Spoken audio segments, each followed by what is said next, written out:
আপনি যদি এখন পর্যন্ত কক্সবাজার ভ্রমণ না করে থাকেন এবং প্রথমবারের মতো কক্সবাজার যাওয়ার প্ল্যান করে কক্সবাজার গেলে যেহেতু আপনার হাতে সময় খুব কম থাকবে, তাই আপনি লাবণী বিচ সেখানে 1 ঘন্টা রেস্ট করতে পারেন।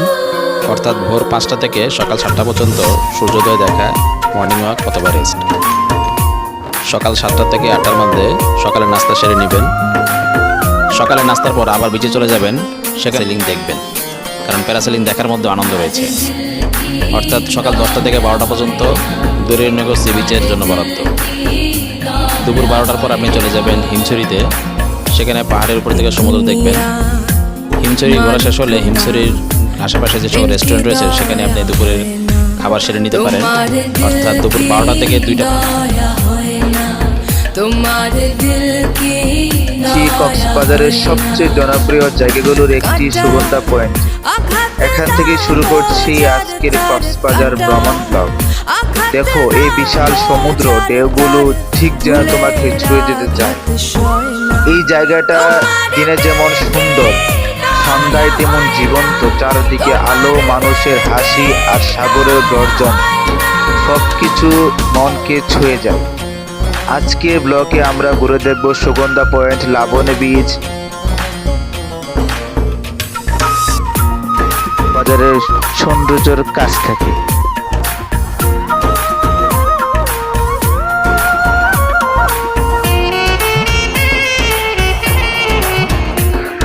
দেখো চারপাশটা, এক পাশে অসীম নীল সমুদ্র আর অন্য পাশে মানুষের ভিড়, হাসি আর আনন্দের ভরা পরিবেশ।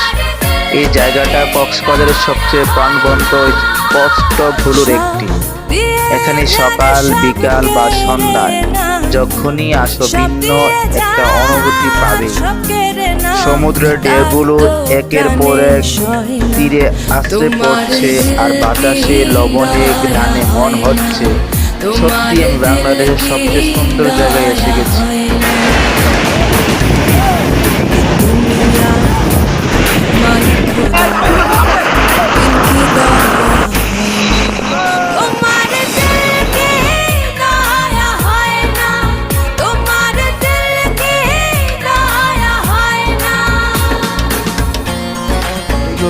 প্রতিদিন 2 বার ভাড়া দেওয়া হয়। ঘরগুলো দিনে একজন ও রাতে আরেকজন ভাড়া নেয়। যারা রাতে মাছ ধরেন তারা দিনের জন্য ভাড়া নেন, আর যারা দিনের বেলা মাছ ধরেন তারা একটি গির্জা, একটি মসজিদ, জুয়ার অসংখ্য কাউন্টার, মদ এবং ড্রাগের পার্শ্ববর্তী যে কোনো দেশে পালিয়ে যাওয়া অত্যন্ত সহজ। তাই দুর্বল আইন এবং দুর্বল প্রশাসনের ছাতার তলায় মৃগী নদী হয়ে উঠছে যৌন ব্যবসা এবং অপরাধীদের স্বর্গরাজ্য।